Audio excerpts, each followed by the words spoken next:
Hey MVPs, Ricoknows here. Going to talk to you guys about futures bets. We're looking at win totals for Pitt. Shout out to Pitt Panthers. They're Pitt tough. You see it here. Over under is 5.5 wins. They've got it at minus 142 if you think they're going over 5 wins in the regular season. Or if they're going under, we're doing a plus 116. You get positive money here. So knee-jerk reaction. I go back and look at 2023. They beat the brakes off of Wofford. Congratulations. Absolutely terrible. Couldn't beat Cincinnati or West Virginia. I thought these were close games.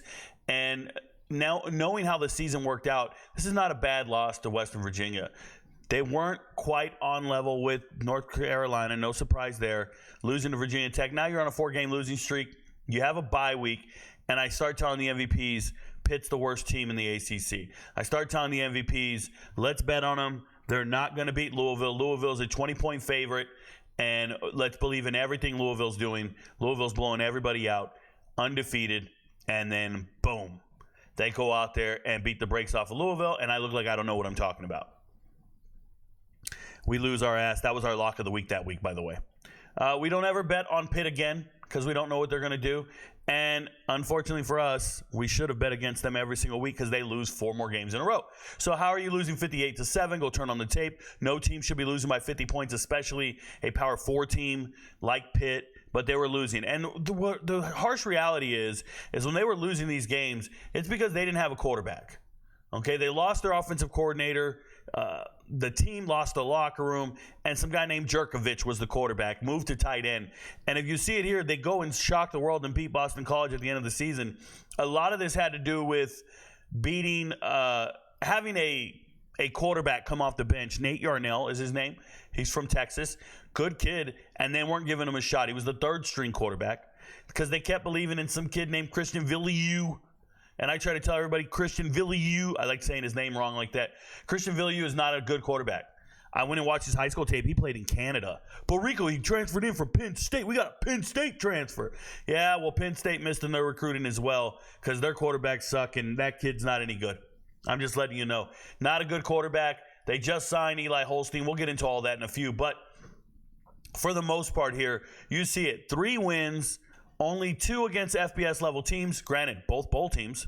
Okay, they beat 2 bowl teams, and then they beat an FCS opponent at the beginning of the season. So 3 wins looks terrible, and you think they're going to get to 5 or 6? 5.5 is the number, right? 6? It's a little nuts. Well, when you look at the schedule, I'm going to break this down after the video. Hang in there. I want you guys to learn something about this team.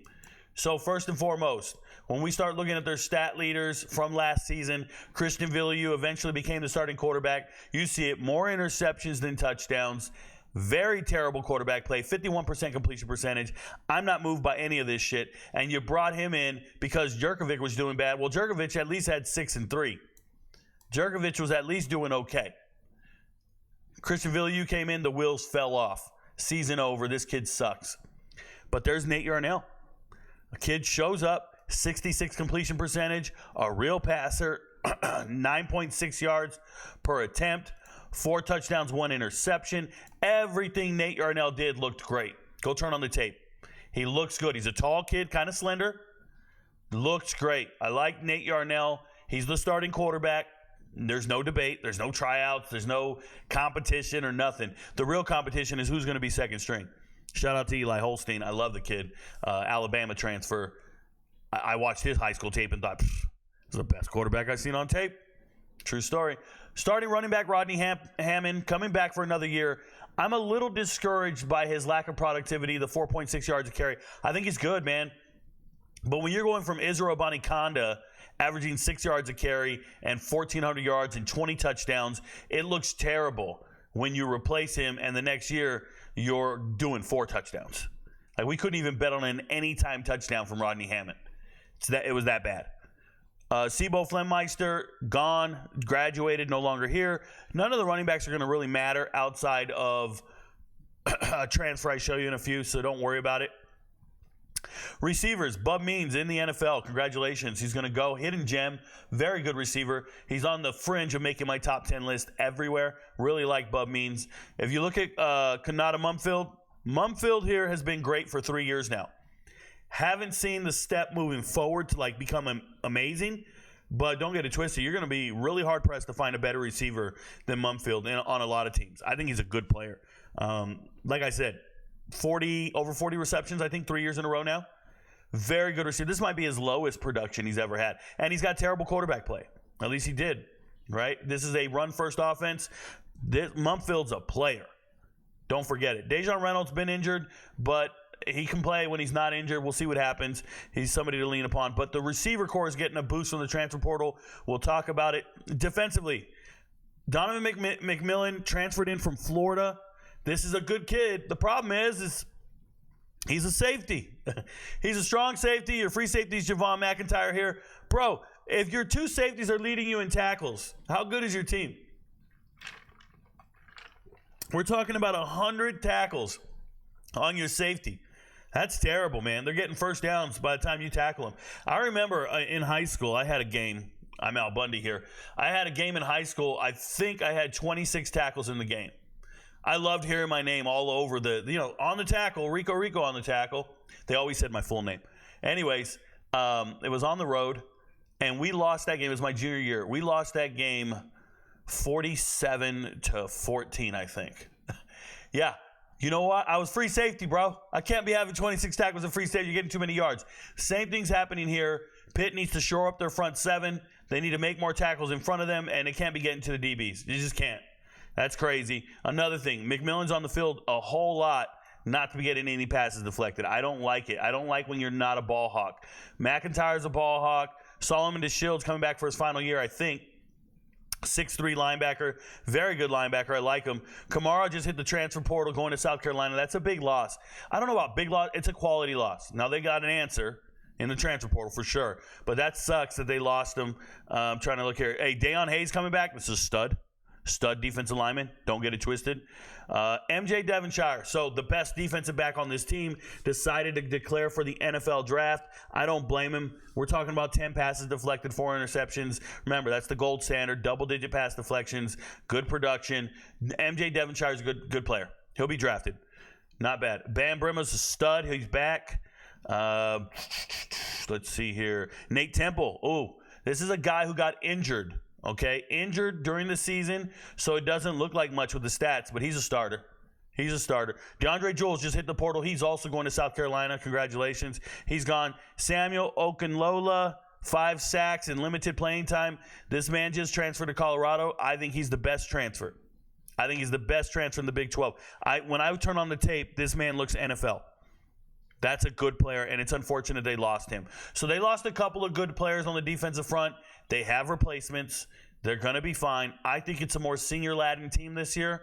I like their skill positions on offense. I do like what they're doing in the transfer portal. Let me go talk about it. Just want to make sure I highlighted some of these guys. Yeah, McMillan coming over from Florida. You see it. Limited playing time while at Florida. Boom, 100 tackles you get to Pitt. Congratulations. He is big, 6'2", 210. Nate Temple, injured this past year. Don't worry. He is starter caliber, been in the program for 4 years. Lifting weights, getting bigger, stronger, faster. I like Nate Temple to be in that rotation, 6'4", 250. He looked good on tape. Deion Hayes, complete stud, 6'3", 265. Trust. Just trust me. Mumfield, like I said, you're going to be hard-pressed to find a better wide receiver. Yes, he's from Georgia. No, I'm not biased. I'm just letting you know, when I see you as a true freshman get 63 receptions, 8 touchdowns, that's not an accident, bro. That's not an accident. This kid can really play football. This is an NFL caliber wide receiver, just production every year at the power forward level. I trust in Mumfield. I trust in Reynolds. And we look at this depth chart. So, bunch of receivers I told you I trust in. These two guys here, we're going to talk about them in the transfer portal when I get there. Lee and Williams, both familiar with the new offense. They got a new offensive coordinator, just hired him from Western Carolina. It's going to go well. It's going to go well. Trust. Lennon Cooper coming in. This is a starting right guard. We'll talk about it.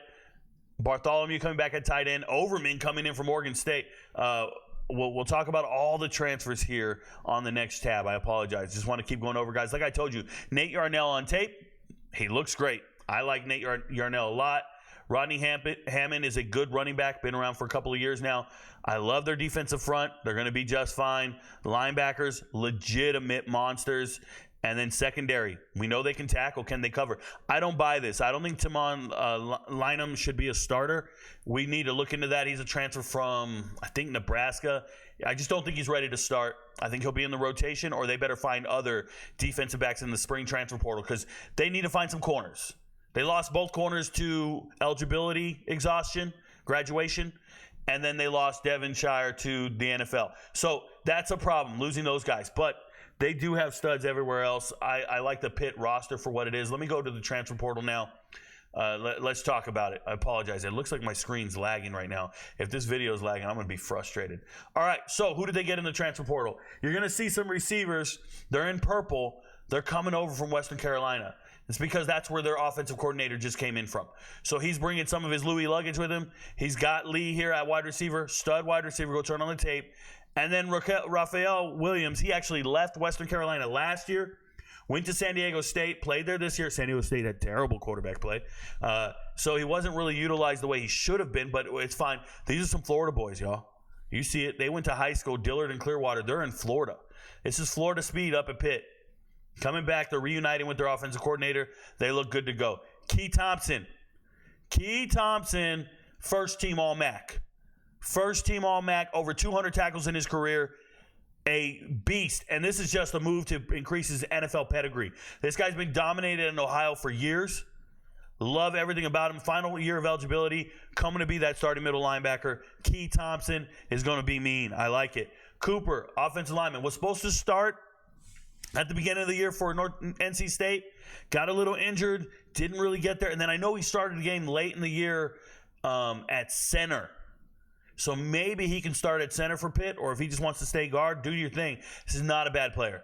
He's a power 4 caliber starting player, transferring in to help that line. I think Lynn Cooper's good as long as he's healthy. Shout out to Carrollton. Went to high school at Carrollton. I'm a big fan. Jake Overman, like I said, coming over from Oregon State. Another guy that was supposed to start, got a little injured, banged up, and he's doing his thing. Shout out to him. From Servite. These Servite kids can play football when they get up to the next level. You don't believe me? Go look at Arizona. Now, David, I can't say his name. Ojegbe? David Ojegbe just spent his freshman year at Clemson. I don't know why you go to Clemson for 1 year and then hit the transfer portal.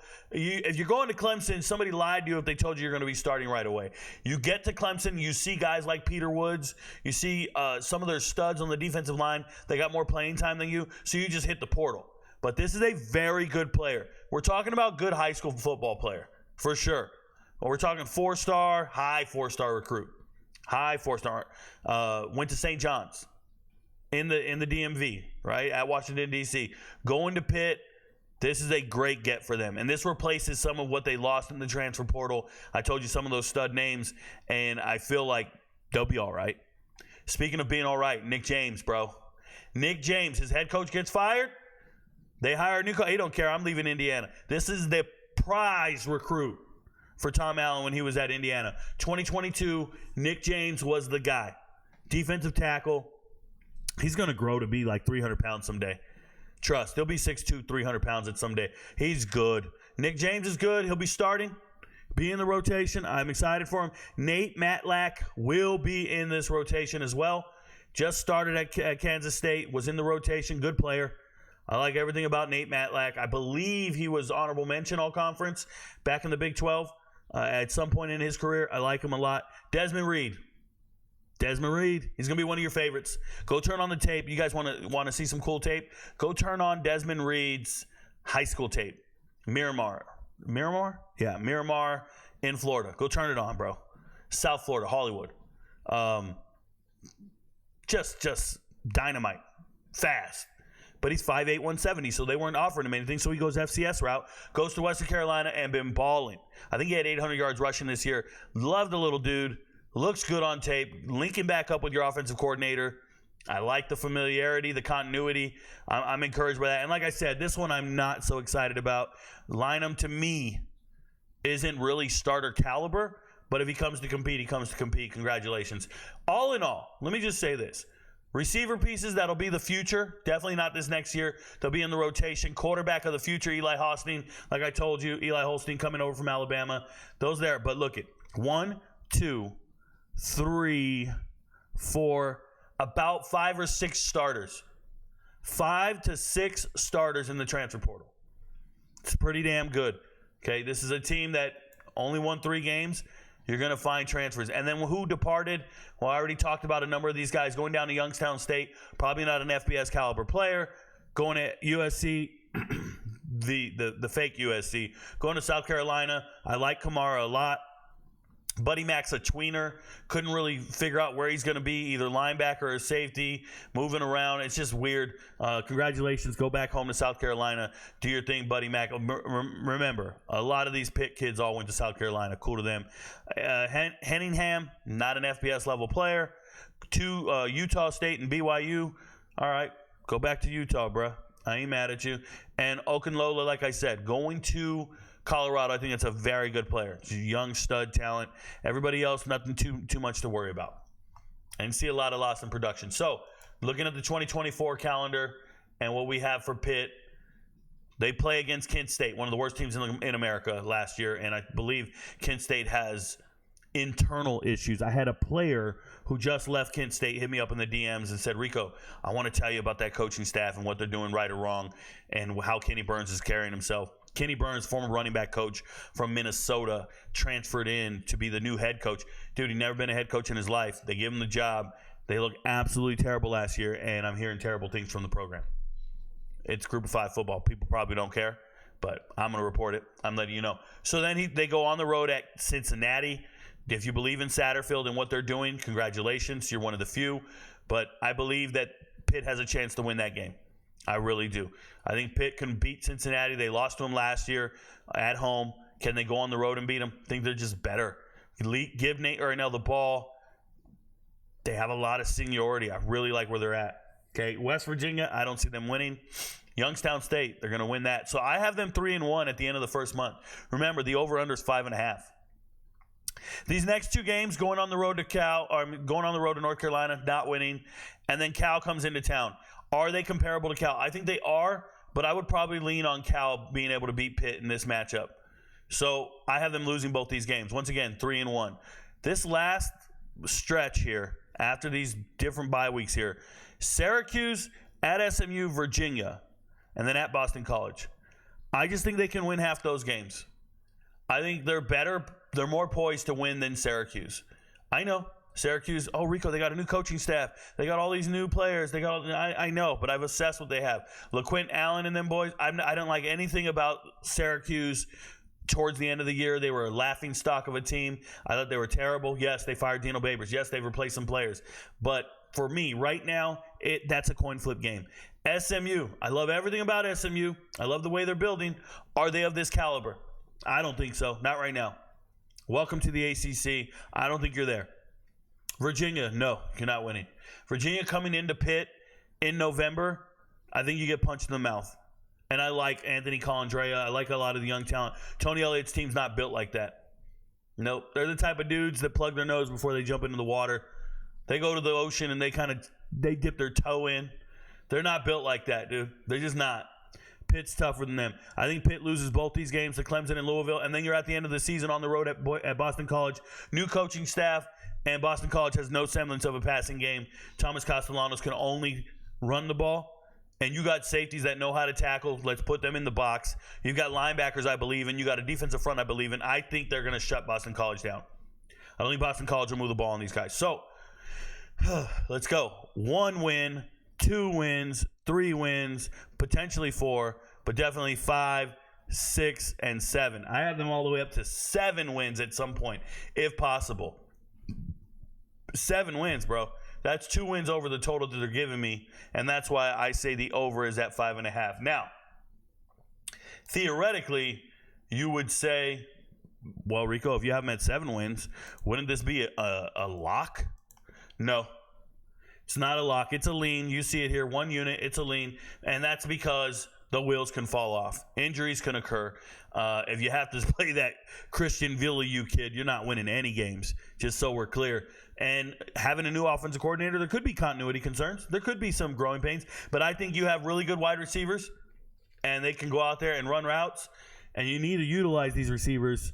I know you want to just run the rock. I know you're looking to have that Israel Abanikanda type season again, but you probably don't have the talent in your running back room to do that. So you need to utilize your receivers. And they were unable to get any offense. I watched them game after game after game, 7 points, 7 points, 7 points. So I'm hoping they get that fixed. I'm hoping their offense is a little more productive. When your offense gets first downs and gets touchdowns, it gives your defense a better chance to rest. If your defense is just out there just fucking, because you keep 3-and-outing, you keep punting all day long, you don't give your defense any rest. Next thing you know, second half, teams are going right through you, and you're losing games 40-7. And that's what happened to Pitt a lot last season. So I just think Pitt's going to have a bounce-back year.